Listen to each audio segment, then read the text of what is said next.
అంతర్జాతీయ న్యాయవాది, signing in from New York. చాలా డిస్టర్బింగ్ ఏంటంటే ఈరోజు మనకు ప్రవీణ్ పగడాల డెత్, మిస్టీరియస్ డెత్.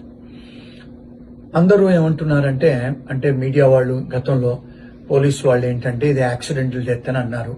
కానీ అక్కడ సీన్ ఆఫ్ యాక్సిడెంట్ చూస్తే అది యాక్సిడెంట్ డెత్ లాగా లేదు, అదొక మర్డర్ లాగా ఉంది. ఎందుకంటే వారు గతంలో చాలా మీడియాస్లలో తనకు డెత్ థ్రెట్స్ వస్తున్నాయని, రెండోది వారు నేను ఒంటరిగానే ట్రావెల్ చేస్తాను మోటార్ సైకిల్ మీద, నేను ఒక కామన్ మ్యాన్ లాగా తిరుగుతానని అందరికీ చెప్తా ఉంటారు వారు.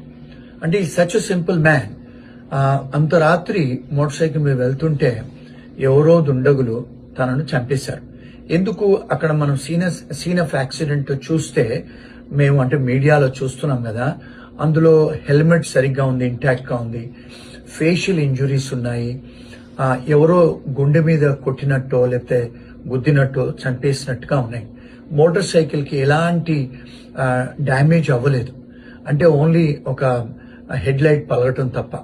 అంత పెద్ద సీరియస్ యాక్సిడెంట్ అవుతే నార్మల్ గా మోటార్ సైకిల్ కి చాలా ఇంజురీ అవుద్ది, కానీ ఇక్కడ చూసుకుంటే అలాంటి ఏం లేవు. రెండోది ఏంటంటే ఇప్పుడు పోస్ట్ మార్టం రిపోర్ట్ కూడా పబ్లిక్ లో ఇంకా పెట్టలేదు. అంటే we don't know what is the causation of death. అంటే నేను ఆంధ్ర గవర్నమెంట్ చేసేది ఏంటి అంటే పోస్ట్ మార్టం రిపోర్ట్ ని పబ్లిక్ లో పెట్టండి, ఒకటి.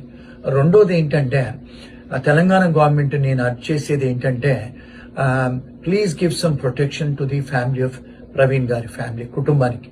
అలాగే కాస్త ఫైనాన్షియల్ అసిస్టెన్స్ కూడా మీరు ఉన్నారు అని ఆమెకు చూపియండి.